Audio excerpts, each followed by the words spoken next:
And this as he continues to look for somebody to run his West Wing going forward. Tom, you're out with a new piece in the Washington Post this morning entitled, "Trump made competence a dirty word. Now he has to settle for second-rate talent." In it, Tom writes, his inability to recruit or to even to listen to top people has hampered everything from Trump's foreign policy to his own legal defense. His hostility to sound advice, coupled with reliance on his frequently terrible instincts, has produced a kind of synergy of incompetence in the White House and beyond. Things go wrong on the world stage, Capitol Hill, or with the media. Trump never blames himself, instead blaming everyone else, including the people who work for him. Experts, also known as people who know what they're doing, have had 2 years to observe this and have understandably become less willing to work for him. Their numbers inside the administration dwindle, lesser lights take over, more mistakes are made, lather, rinse, repeat. And Tom, specifically on this question of the chief of staff, the plan all along was for Nick Ayers, the vice president's chief of staff, to be the heir apparent to step into this role. Jared Kushner, Ivanka Trump pushed him as the leading candidate. He was right there on the doorstep, and then he walked away and said he didn't want the job. Which may prove that Nick Ayers is just as smart as everybody really thinks he is. I think one of the things you saw in the meeting yesterday is this is what happens when staff who are responsible for prepping the president for these kinds of meetings just eventually have to just give up.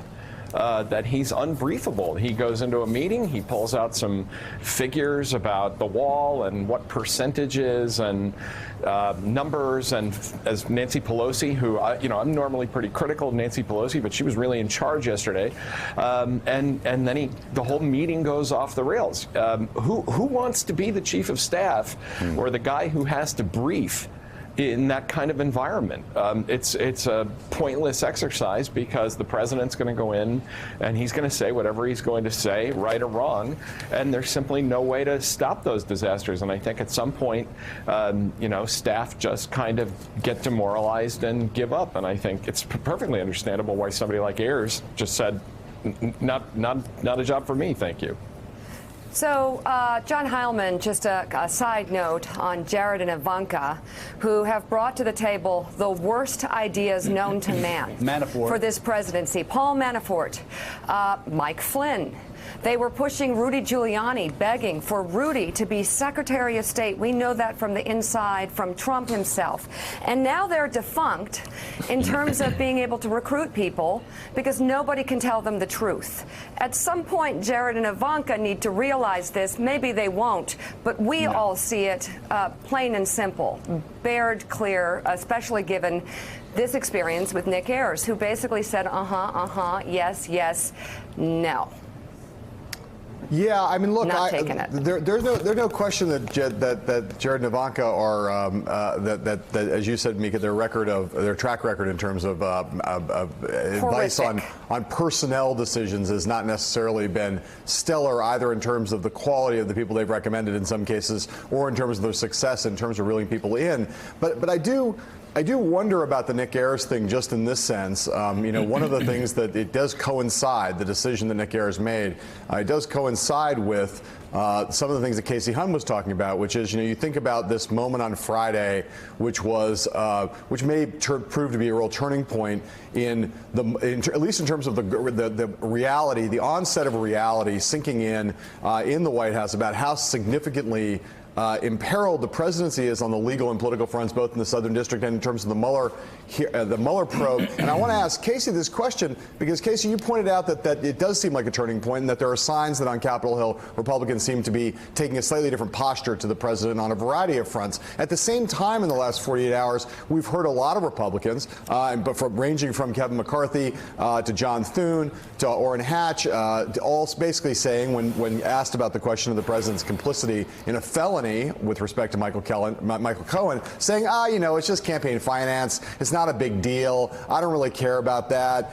It's paperwork. It's bookkeeping. Don't take it too seriously. So they seem to be sticking by him on that front and seem to still be resistant to this onset of reality that others are experiencing. So I'm curious as to how you think those two things sit beside themselves, sit beside each other. That is the notion that they are starting to drift from him, but also at the same time on the central existential issue, still trying to stand by the president.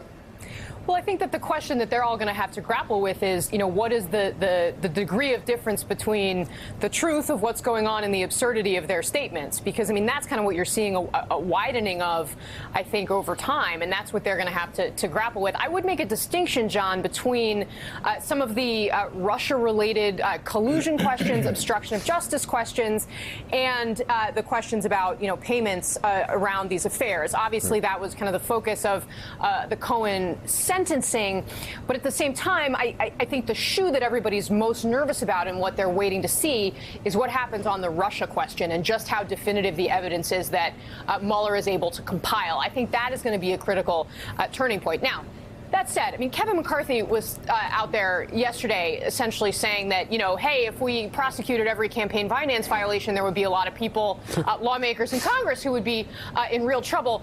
That may be a fair statement when you're talking about the fact that, there's all kinds of receipts. People do make errors. Campaigns often have to send back contributions that are in excess.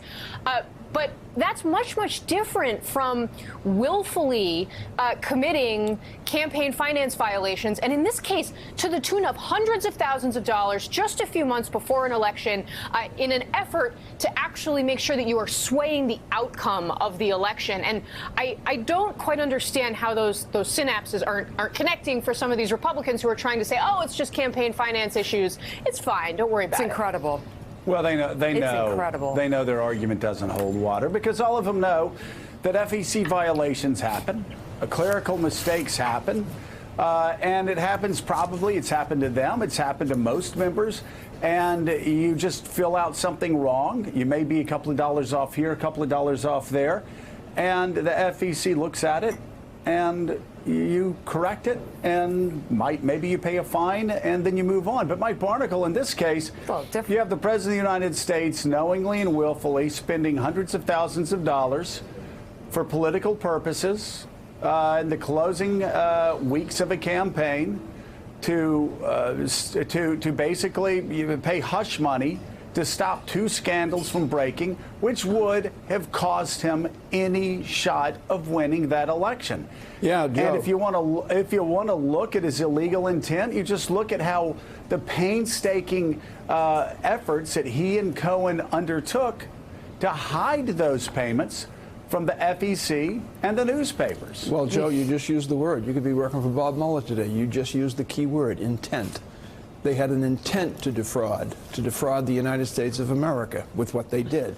And unfortunately, there are many other aspects of this presidency where it's unthinking intent.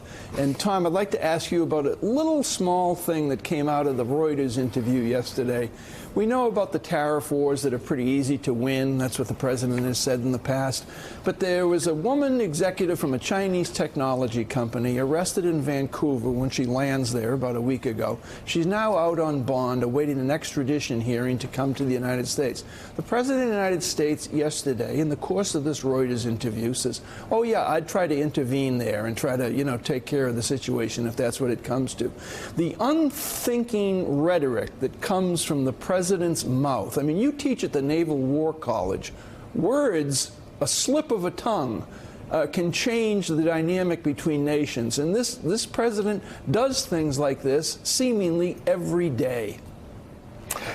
Well, good time to point out that I don't speak for the Naval War College, but I think one of the things that's interesting about the president's rhetoric is his instinct, because again, this is part of his relationship with his base. His instinct is always to say, oh, there's a problem, I'll fix that. As though everything is easy and fixable, and I think that's been part of the narrative, part of his campaign narrative.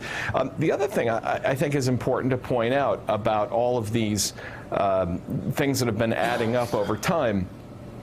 To go back to Casey's point and the point about these campaign finance violations, I think the president's defenders take all of these things, the blow up in the Oval Office, I'll intervene in Canada, who among us has not met a Russian, and the president's defenders take each one of these things discreetly and say, this in itself isn't a big deal. And that, to some extent, that's true. It's putting all of these things together in a basket where it becomes a really untenable situation for a future chief of staff, for a future cabinet member, because the whole bundle of these issues becomes utterly unmanageable and starts to look like a bad pattern.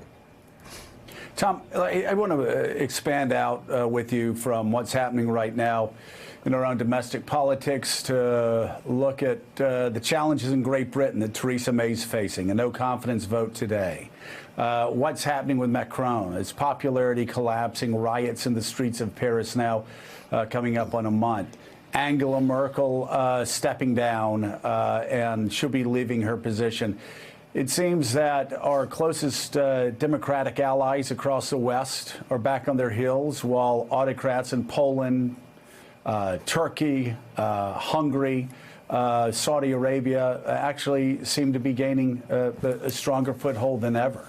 What's your assessment right now of the situation as it pertains to that? And what are you telling your students about the challenges that Western democracy is facing in 2018? Well, there's no doubt that we're going through a period where freedom is under siege and the United States is AWOL, that we're simply not as out front defending democratic freedom, the freedom of the markets, the freedom of the global international system that we help to create as strongly as we should be, because we're simply too wrapped up with our own problems, and we've decided that the world should just go on without us. And to some extent, this is what a world without America looks like. With that said, I just want to say I think the Europeans are going to get through this. I think that these are problems that were created years ago. I think May has inherited this Brexit problem. I think the British themselves weren't really ever sure that they wanted to do this. I think Macron will get past these riots, and I think that the Merkel era, went on for a long time, and it was due to end. But this is all coming together in a tough couple of months. And again, without American leadership, I think it looks like democracy is more on the ropes than it may be.